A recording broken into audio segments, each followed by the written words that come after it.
From the author of Spinsterella, A Strange and Unusual Romance comes Spellbound, a darker shade of black. Get Spellbound this Halloween in paperback and ebook at online booksellers everywhere.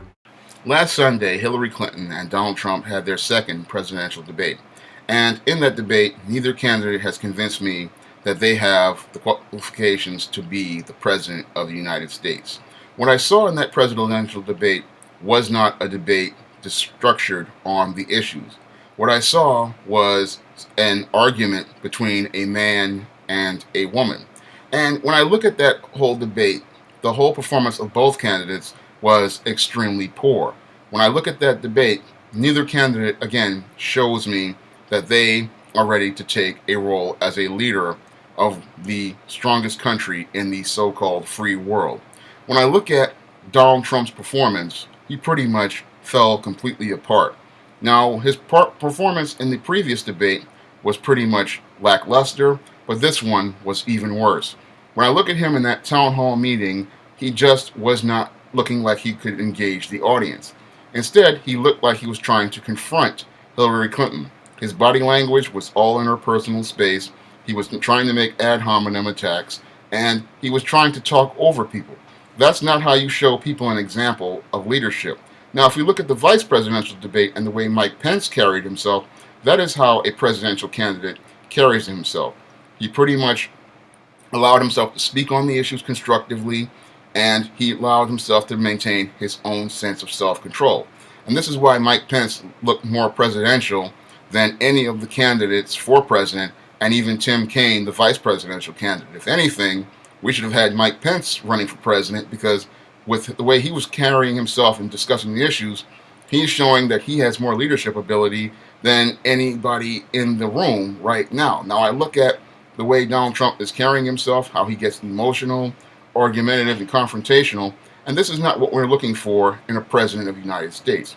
The president of the United States has to be calm and collected, and they have to be able to deal with situations that are crisis all the time. So he cannot be hot-headed and explosive and emotional the way your Donald Trump was on that stage. Now, one of the issues that they was talking about was the way your Donald Trump carried himself in 2005 on a hot mic on an Access Hollywood bus.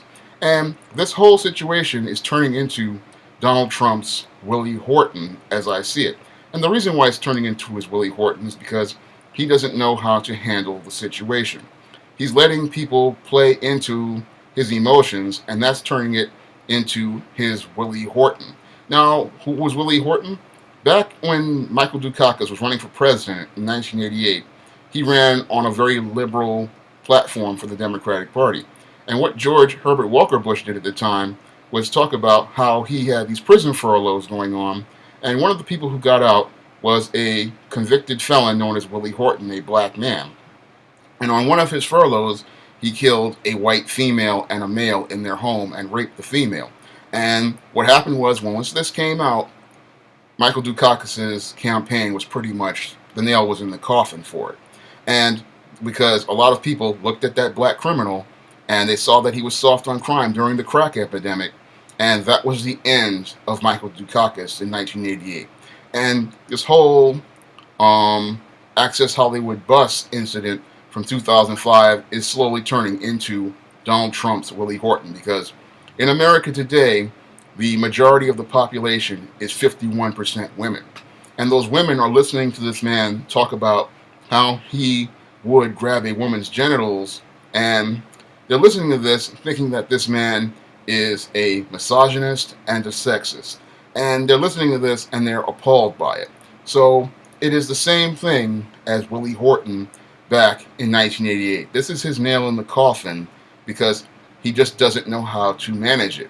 Because if he were to come out and really talk about what goes on in Hollywood, like I know what's going on in Hollywood, he would be able to defend himself. But he's not going to do that, because if you understand Hollywood, you understand that what he was talking about in Hollywood, that's commonplace. That's not just locker room talk. That's a way of life in Hollywood, because a lot of these wealthy men see these aspiring actresses and even administrative assistants in that objectified way. They believe because they have money and they have power, they can literally do whatever they want to these women. And in many cases, they can do what they want to these women because a lot of these women want to get these roles on these TV shows, these roles on these movies, and this is a way of life in Hollywood. I mean, we look at other cases of women in Hollywood and men in Hollywood, and this is just commonplace. A lot of people don't want to acknowledge that this goes on in Hollywood, but this has been going on since the 1930s regarding wealthy men and women in Hollywood, and a lot of people don't want to admit it. But if you were a part of the entertainment business, you understand that guys not only talk about this, but they do stuff like this. And some people will sit there and say that this is sexual assault. Unfortunately, that's just been a way of life in Hollywood for years. I mean, we look at other cases like your Woody Allen and the cases of Bill Cosby, and this has been going on for years. Women have been pretty much throwing themselves at rich men all the time. These guys trash talk about how they can get all these women all the time and they can just do whatever they want to them because the women are aspiring actresses who want to get parts. They want to get roles in movies. They want to get roles on TV shows. They want to be able to say they were getting it with a rich man. They want to be able to say a rich man was taking care of them. And that's just the way of life out in Hollywood. That's the entertainment business. That because a lot of these females, they don't want to admit this and they're trying to spin it, but that's just the way things have been done, again, in Hollywood for almost 100 years. And what they want to do now is you have Team Hillary trying to spin this into some way of making Donald Trump into some sort of sexist and misogynist. And because the population is 51% women, they are sitting here clutching their pearls, pretending to be offended, but in actuality, they also know that this is going on, but they want to be able to get that pass so that they continue getting that free ride of free dinners, free drinks, free movies. And a lot of people, they just do not understand how Hollywood works. And they're falling for this because Team Hillary is spinning it to make this female look like a victim, and she isn't a victim. And sadly, you have the Republican Party, which is backing away because they want to try to get votes. Because again, it's part of the covert contract. They want to let the females get away with what they want to get away with so they can get those votes and continue to win the election. So you have Republicans backing away from this when they all know that this type of stuff has gone on for years and they don't want to really say anything about it. And what I saw in that debate, regarding that topic was a lot of lies and deflections on it because we, again, know that this goes on. We know that these guys, this wasn't just locker room talk. This is a way of life in the entertainment business and with the wealthy. And with Hillary Clinton, again, she really showed us how disingenuous she was, on that stage during that debate, showing us that she really, again, does not qualify to be the president of the United States. When we look at her track record, which Donald Trump did do a good job of breaking down all the flaws in it, we see that she's not a good leader. I mean, we have this Obamacare, which is turning into an unmitigated disaster when everybody told America this was going to happen with this back in 2009. I remember watching the news and they were saying that this is going to be a disaster. And now we have this Obamacare disaster. And again, the only solution as I see it with this Obamacare is you cannot just strip it apart. You're going to have to repeal this whole thing like prohibition because this is a complete and unmitigated disaster. Your Obamacare is pretty much crippling the American economy because small businesses can't get started because of this mandatory requirement that they have to apply health care. And larger and medium-sized companies can't hire new workers full-time because they have to cover their health care full cost. And that's really forcing a lot of employers to start hiring more part-time workers rather than full-time workers, and that's slowing up the economy overall. And that was a point that really wasn't brought up by either Donald Trump or Hillary Clinton, how Obamacare is destroying the job market. And another thing they didn't talk about regarding the job market was, again, the 20 million people who still remain, like myself, who still remain out of work since the Great Recession and have still not returned to the job market. There was never any discussion about us, but there was a whole bunch of back and forth arguing, and it shows how disconnected both candidates are regarding the American people. Now, that's one of the big things I saw in that debate. You had your Donald Trump, who was emotional and argumentative, and then you had your Hillary Clinton, who was aloof and elitist. Because what I saw in Hillary Clinton was she was completely disconnected from people. She saw herself in some ways above people. She saw herself as better than the people in that town hall meeting, and they weren't really studying her body language the way I saw it. I saw Donald Trump as taking her personally, and I saw her as completely disconnected from all the people. This is one of the big problems with the American people have regarding this whole debate. They weren't really looking at the body language. They weren't looking at the way they were responding. Because if you're the president of the United States, you have to show how you are concerned about the American people. And I did not see that in either candidate. I didn't see how they were showing me that they were concerned about our issues and what's going on for the American people. I did not see that at all. And when I listened to them talk about foreign policy, I really saw them fall apart on that mode. Yes, Donald Trump did bring up some good points about Hillary Clinton's foreign policy, but he did not offer any solutions constructive to fixing our foreign policy, because the foreign policy that Barack Obama and Hillary Clinton have laid out for the Middle East have turned that area into a quagmire.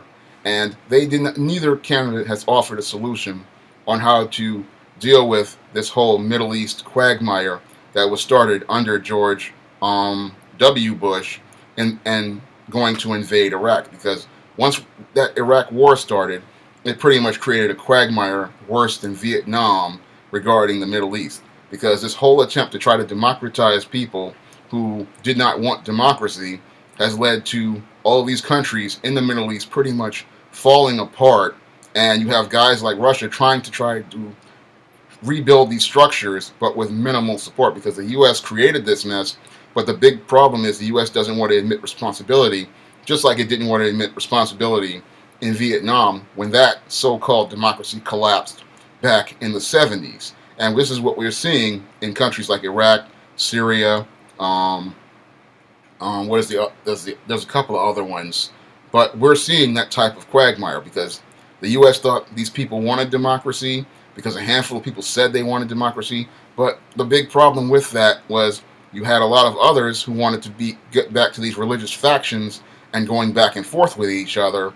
And this is the big problem. The U.S. went into these areas without understanding the religion and the politics or even the economics of that area. They just thought, we're going to go in here and liberate some people, not understanding that freedom isn't free, and if people do not want to be free, you cannot free them unless they decide they want to be free. That was what made the American Revolution very unique, is that the American people, we the people again, chose our own freedom, and we have to allow the people in the Middle East to choose their own direction, because what happened was we keep trying to choose it for them, and they keep rejecting it, because what they want to do is they want to go back to this religious infighting and going back and forth with each other over these different tenets of Islam, and they want to create a theocracy. But again, this falls apart because in the real world, it's economics that runs the world. And what a lot of people don't understand is that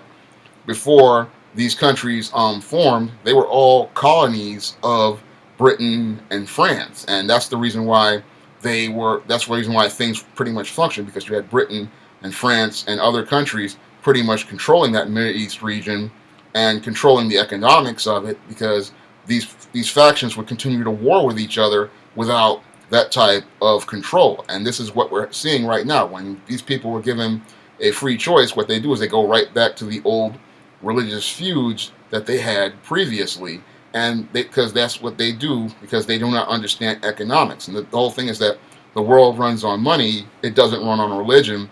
And many of these states that are at war with each other, as in these regarding this whole ISIL situation, is that nobody understands how the world works in the modern world. They're still trying to create things based on a Sharia law concept or any sort of religious concept, not understanding that you need trade and commerce for the world to move around. Because if you look at the whole platform of terrorism for the last 40 years, it hasn't done anything constructive regarding the Middle East, because You have these guys who want to go out here and commit acts of violence, blowing up stuff, but that doesn't bring money to the Mideast region and make it a profitable place for trade and commerce, which really makes the world go round and really builds wealth for large groups of people. And this is the big problem with the foreign policy of your Hillary Clinton and Barack Obama. They don't help any of those people in that Mideast region build an economy and an infrastructure, nor do they persuade people to understand what an economy and an infrastructure is towards building their own community. All they're doing is sitting there trying to take sides and make profit off a war, but not trying to enrich those people where they understand how to build their own country. And this has been the big problem even before the 1800s, after the colony pretty much, not the 1800s, but the 1940s, 1950s, when the colony pretty much separated. And this is the big problem with your Middle East overall, as I see it from my perspective. Now, listen to this whole debate, and again, neither candidate has shown me they are capable of being a leader of the United States and solving the United States' serious problems as it relates to our economy. And I never saw her, and in between all this arguing over Donald Trump and this so-called locker room banter, or this hot mic, there should have been some talk about men's issues, because one of the things we need to do to get the economy started again is this investment in men. Unfortunately, as I've said in previous videos, we're not going to see that type of discussion because, again, the population is 51% women, and they don't want to talk about this investment in men because they want to keep the dollars flowing in their direction. And this is one of the big things another thing that's stalling the economy that most Americans don't want to talk about, is how we don't have any investment in men. And because we don't have any investment in men, our infrastructure is falling apart, our job market is falling apart, because when you invest in women, again, women are consumers, and the American economy these days is consumer-based. 2/3 of American dollars are flowing out of the American economy into foreign hands, like companies like your Samsung, which is in Korea, other companies in China, and that money is flowing out because of the way the female spends the dollars. If we had an investment in men, we'd have money flowing into America, because whenever a man has money, he either saves it or he uses it to start a business. And we really need more small businesses started here in America. When we look at any shopping district here in America, these days it's mostly chain stores such as your Starbucks or your Burger Kings or your Popeye's Chicken or some shoe franchise like a Foot Locker. And we really don't need those type of businesses. We really need to get back to building more small businesses. I remember back before the Clinton administration came out with the service sector and pushing the service economy, we had a lot more small businesses. And the small businesses are the engine that drives the economy. Back before then, we had 2/3 producers, and 2/3 of those producers were small businesses. Small businesses create products that allow us to create that exports that go outside of the United States, and they bring money into the American economy. That has not been since the last, I'd say, 15, 20 years. We haven't had that producer base. That producer base has pretty much eroded because we've had this so-called gentrification going on, and that's pushed a lot of the small businesses out in favor of chain stores. And because we have all these chain stores, we have our economy serious at risk, because I'm seeing more and more retail areas with more and more for rent signs, and that's showing me that the chains are getting ready to collapse. And all we need is one or two chains that are big, like your Walmart or your Target, to collapse, and we have major holes. Because they say if another chain collapses, which is Sears, we're going to have a major disaster in our economy. Because if Sears and Kmart fall off and go out of business, like many anticipate, we have over 200 malls which are going to have a big hole in them. And this is something that a lot of people in neither party are paying attention to, because we are looking at an economic meltdown that hasn't been seen since the stock market crash getting ready to happen in retail, and nobody's paying attention to it because nobody's paying attention to the economy in a constructive way. Now, you have 2/3 of your economy consumer-based, no producer-based, no platform to get small businesses started, and no way to create jobs because, again, we do not have that investment in men. We have an investment in females and consumption, and we have people trying to push the first female president when we really need to do what's in the best interest of both men and women. And again, I did not hear that in that debate. I didn't hear a platform for leadership. I didn't hear anybody speaking in any way that would motivate people or encourage people. I didn't see anybody who was ready to be a leader of these United States, and I didn't see anybody with a plan to set a course for the direction of the country for the next 4 years. As it stands right now, I do not like either candidate, nor do I like any of the independents when it relates to the president. No one has shown me that they are ready to run the executive office of these United States. When it comes down to these candidates, they are the worst group I have seen in my lifetime, and that's pretty sad because I've seen Jimmy Carter and Michael Dukakis, and these guys surpass them in terms of incompetence and skill, and this is just an embarrassment. And the saddest part about this whole election 2016 is that so many people are caught up in the rhetoric that they can't see how low their country has fallen and how sad the state of affairs things are in America regarding politics, business, economics, and the whole state of these United States. That's all I have to say for this video. You can comment, rate, and subscribe.